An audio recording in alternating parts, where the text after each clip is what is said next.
ഈ ഓണക്കാലമൊക്കെയാണ്. ഇപ്പോൾ ട്രെയിനകത്ത് ഉൾപ്പെടെ കഞ്ചാവ് ഇഷ്ടം പോലെ വരാനുള്ള സാധ്യതയുണ്ട്. ഇപ്പോൾ ട്രെയിനകത്തൊക്കെ പിടിച്ച വാർത്തയും കേൾക്കുന്നുണ്ട്. ഇപ്പോൾ ജാർഖണ്ഡ് ഉൾപ്പെടെയുള്ള മേഖലകളിൽ ഏതാണ്ട് 4000-ഓളം ഏക്കറിൽ മാവോവാദികളാണ് ഈ കഞ്ചാവ് കൃഷി ചെയ്യുന്നത് കേട്ടിട്ടുണ്ട്. അങ്ങനെ ആയിരിക്കുമോ സംഭവങ്ങൾ? അല്ല, ഒരു ചെറിയ തിരുത്തുള്ള എന്താണെന്ന് വെച്ചാൽ, അവിടുത്തെ ഗ്രാമീണരെ കൊണ്ട് കഞ്ചാവ് കൃഷി ചെയ്യിപ്പിക്കുക എന്ന ദൗത്യമാണ് മാവോയിസ്റ്റുകൾ ഏറ്റെടുത്തിട്ടുള്ളത്. അവരും മുതലാളിമാരല്ലേ? അവരും മുതലാളിമാരാണ്. എന്നിട്ട് എന്താ ചെയ്യണമെന്ന് വെച്ചാൽ, ഈ കഞ്ചാവ് വിൽപ്പന നടത്തുന്ന ഏജൻറ്റുമാരാണ് ബഹുമാനപ്പെട്ട വിപ്ലവകാരികളായ മാവോയിസ്റ്റുകൾ, തീവ്രവാദികൾ. അത് ഈ പറയുന്ന, അതായത് ജാർഖണ്ഡ്, ബീഹാർ, ഒറീസ, മധ്യപ്രദേശ്, ഈ പ്രദേശത്തുള്ള ഒരു നിബിഡ വനം മുഴുവനും മാവോവാദികളുടെ കീഴിലായിരുന്നു. അവിടെയാണ് ഇപ്പോൾ അമിത്ഷാജി ഓപ്പറേഷൻസ് നടത്തിക്കൊണ്ടിരിക്കുന്നതും അവിടെ നിന്നാണ് ഈ പല ഗ്രാമങ്ങളും വിമോചിപ്പിച്ചുകൊണ്ടിരിക്കുന്നത്. ജാർഖണ്ഡിൽ 184 ഗ്രാമങ്ങളിലായിട്ട് കഞ്ചാവ് കൃഷി വ്യാപകമായിട്ട് നടത്തുകയാണ്. എന്നിട്ട് അവിടെ നിന്ന് കഞ്ചാവ് എടുത്തിട്ട് എന്താ ചെയ്യുന്നത്, ഈ കഞ്ചാവ് വിൽപ്പന നടത്തുന്നതിന് വേണ്ടി കൊണ്ടുപോകുന്നതും വിൽപ്പനയുടെ വിൽപ്പന നടത്തുന്നത് മാവോവാദികളാണ്.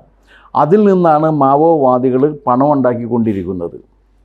അപ്പോൾ ഇതിൻ്റെ ഏജൻറ്റുമാരുണ്ട്, അവർ കൊണ്ടേ കൊടുക്കുന്നു, അവർ വിൽക്കുന്നു, അതിൻ്റെ കാശ് ഇവർക്ക് കൊടുക്കുന്നു എന്ന് മാത്രമല്ല, ഇവർ ആയുധം സംഭരിക്കുന്നതും പണം സംഭരിക്കുന്നതും വളരെ ആർഭാടമായ ജീവിതം അതിൽപ്പെട്ട പലരും നയിക്കുന്നതും ഈ മയക്കുമരുന്ന് ഉൽപ്പാദിപ്പിച്ച് സംസ്കരിച്ച് വിറ്റ് കിട്ടുന്ന പണത്തിൽ നിന്നാണ് എന്നുള്ളതാണ്. അപ്പോൾ കമ്മ്യൂണിസവും കഞ്ചാവ് കൃഷിയും തമ്മിലുള്ള ബന്ധത്തെക്കുറിച്ച് കാറൽ മാർക്സ് ഒന്നും പറഞ്ഞിട്ടില്ല എന്നാണ് ഞാൻ മനസ്സിലാക്കിയേക്കുന്നത്. പക്ഷേ മാവോവാദികൾ അത് പറഞ്ഞിട്ടുണ്ട്. ഇനിയിപ്പോൾ മാവോ തന്നെ ചൈനയിൽ നിന്ന് വന്നതുകൊണ്ടും, ചൈനയിൽ പണ്ട് ഒരു ഇതുണ്ടായിരുന്നു എന്ന് വെച്ച് കഴിഞ്ഞാൽ, ഈ കറുപ്പ് എന്ന് ഒപ്പിയം കഴിക്കുന്ന ശീലം ഉണ്ടായിരുന്ന ജനതയാണ് ചൈനക്കാരെന്ന് നമ്മൾ കേട്ടിട്ടുണ്ട്. സത്യമാണോ എന്ന് നമുക്കറിയില്ല. പക്ഷെ അവരുടെ ഈ സ്ഥിരകളിൽ നിന്ന് ഒപ്പിയത്തെ മാറ്റിയിട്ട് കമ്മ്യൂണിസം നിറച്ചു കൊടുത്ത ആളാണ് മാവോ. ആ മാവോയിൻ്റെ പേരിൽ പ്രവർത്തിച്ചു കൊണ്ടിരിക്കുന്ന നക്സലൈറ്റുകളാണ് ഇത് ചെയ്തുകൊണ്ടിരിക്കുന്നത്. അവരെന്താ ചെയ്യണമെന്ന് വെച്ചാൽ, കഞ്ചാവ് കൃഷിക്ക് ഇവരെ പ്രേരിപ്പിക്കുന്നു. ഇവർ കഞ്ചാവ് കൃഷി ചെയ്യാൻ മടിച്ചു കഴിഞ്ഞാൽ ഇവരെ ഭീഷണിപ്പെടുത്തി കൃഷി ചെയ്യിപ്പിക്കും. സത്യം പറഞ്ഞു കഴിഞ്ഞാൽ ഈ പറഞ്ഞ മേഖലയിൽ മാവോവാദി ഹിറ്റ് ഏരിയ എന്ന് പറയുന്ന പ്രദേശത്ത് അവിടുത്തെ ഈ ആദിവാസികൾ മുഴുവൻ ഇവരുടെ തടവുകാരും അടിമകളുമാണ് എന്നുള്ളതാണ് വസ്തുത. ആ ജനങ്ങളെ തടവുകാരും അടിമകളുമാക്കി വെച്ചിട്ട് ഇവർക്ക് ആവശ്യമുള്ള ഇവർ പറയുന്ന പണി ചെയ്യിപ്പിച്ചുകൊണ്ടിരിക്കുകയാണ്. ആ ജനതയുടെ വിമോചനം ഇവരാഗ്രഹിക്കുന്നേയില്ല. ആ പറയുന്ന ഞാൻ നേരത്തെ പറഞ്ഞ ഈ മാവോവാദികളുമായിട്ട് മതപരിവർത്തനത്തിന് വേണ്ടി പ്രവർത്തിച്ചു കൊണ്ടിരിക്കുന്ന ലോബിക്കും അതിനകത്ത് പങ്കുണ്ട്. ഇല്ലയെന്നൊന്നും പറഞ്ഞിട്ട് കാര്യമൊന്നും ആയില്ല. ഇവർ പലരും അവിടെ, കാരണം ഈ മാവോവാദി മേഖല എന്ന് പറഞ്ഞാൽ അവിടുത്തെ ഭരണം മുഴുവൻ മാവോവാദികളാണ്. അവിടുത്തെ ജനങ്ങൾ അവരുടെ അടിമകളാണ്. ഇവർ അതിൻ്റെ ഭരണാധികാരികളാണ്. ആ ഗ്രാമത്തിലേക്ക് ആര് പോകണം ആര് പോകണ്ട എന്ന് തീരുമാനിക്കുന്നത് മാവോവാദി നേതാക്കളാണ്. അവർ തീരുമാനിക്കുന്നവർക്ക് പോകാൻ പറ്റും, അല്ലാത്തവർക്ക് പോകാൻ പറ്റില്ല. അപ്പോൾ അവരാണ് തീരുമാനിക്കുന്നത് ആര് പോകണം ആര് പോകണ്ട എന്ന്. ആ പ്രദേശങ്ങളിൽ ഈ കേരളത്തിൽ നിന്ന് പോകുന്നത് അടക്കമുള്ള കന്യാസ്ത്രീകൾക്കും പുരോഹിതർക്കും നിർബാധമായി അതിനകത്ത് പോയി വരാൻ കഴിയുന്നുണ്ടെങ്കിൽ എന്താ അതിൻ്റെ അർത്ഥം? അല്ലെങ്കിൽ അവർ നിഷേധിക്കട്ടെ, അവർ പോകുന്നില്ല എന്നുള്ള കാര്യം ഉണ്ടെങ്കിൽ എന്താ അതിൻ്റെ അർത്ഥം? ഈ പറയുന്നവർക്ക് ഈ മാവോവാദികളുമായിട്ട് ബന്ധമുണ്ടെന്നല്ലേ എൻ്റെ അർത്ഥം? അതെ. ആ പറയുന്നവർക്ക് മാവോവാദികളുമായിട്ട് ബന്ധമുണ്ട്.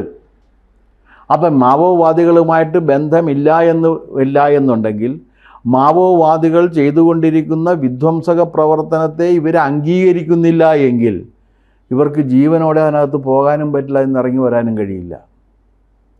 ഇവർ നിർബാധമായി മാവോ ഹിറ്റ് ഏരിയ എന്ന് പറയുന്ന പ്രദേശത്തേക്ക് പോവുകയും വരികയും ചെയ്യുന്നുണ്ട്.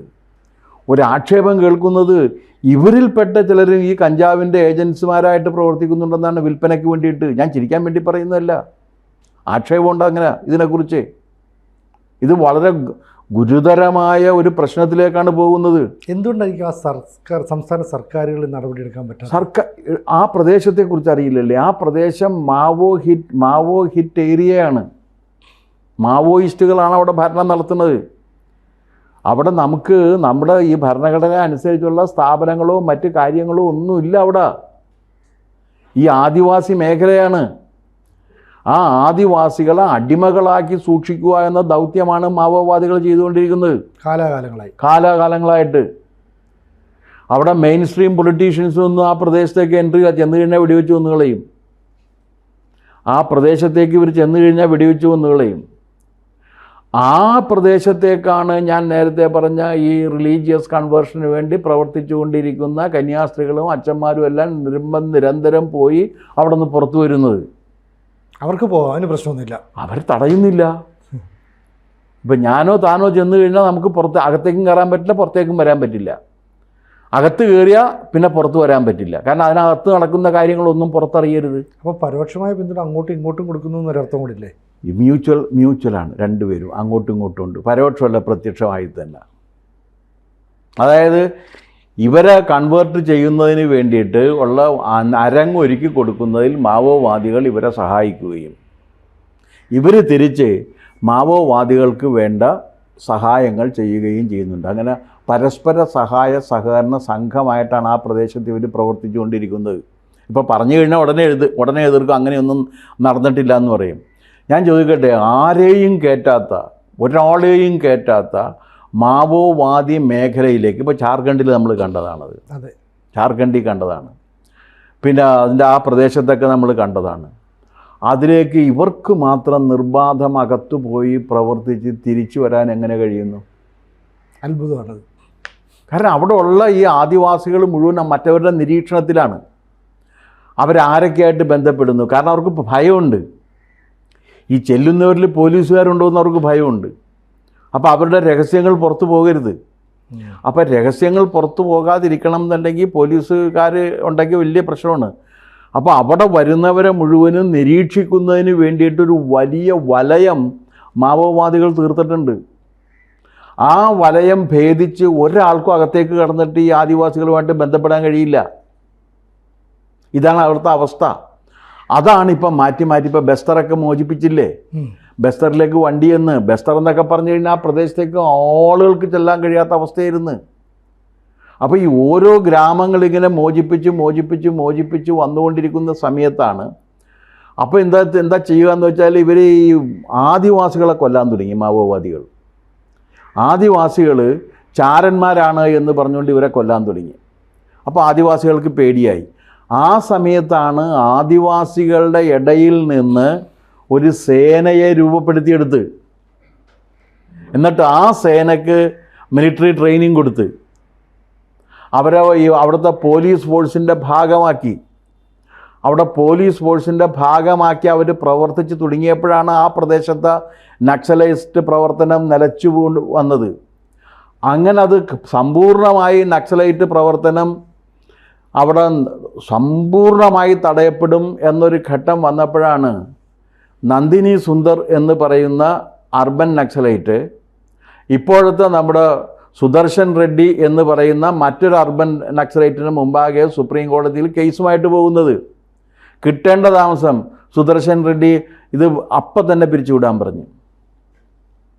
അതിൻ്റെ ഫലം എന്താണെന്ന് വെച്ചാൽ അത്രയും കാലവും കൂടി നമുക്ക് പിന്നെയും കാത്തിരിക്കേണ്ടി വരുന്നു എന്നുള്ളതാണ്. ഈ അർബൻ നക്സലിസം എന്ന് പറഞ്ഞാൽ അതാണ് ഇതിനകത്ത് ബന്ധം. സുദർശൻ റെഡ്ഡിക്ക് എന്താണ് ബന്ധം? ഞാൻ നക്സലിസത്തെ പ്രോത്സാഹിപ്പിക്കുന്നത് ഇങ്ങനെയാണ് പ്രോത്സാഹിപ്പിച്ചത്.